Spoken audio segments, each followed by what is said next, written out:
মেট্রোতে ভিড়, প্রচুর পরিমাণে ভিড়।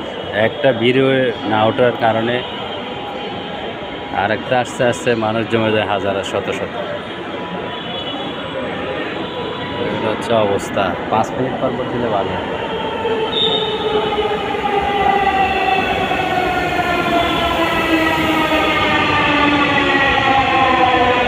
ওরে ভিড় আর ভিড়, ওরে লোক আর লোক, গাদা গাদা ভরে গেছে,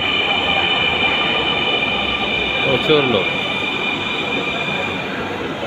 আশা এ পাশেও একই অবস্থা, শত শত লোক দাঁড়িয়ে আছে, কোনো পাশে একই অবস্থা।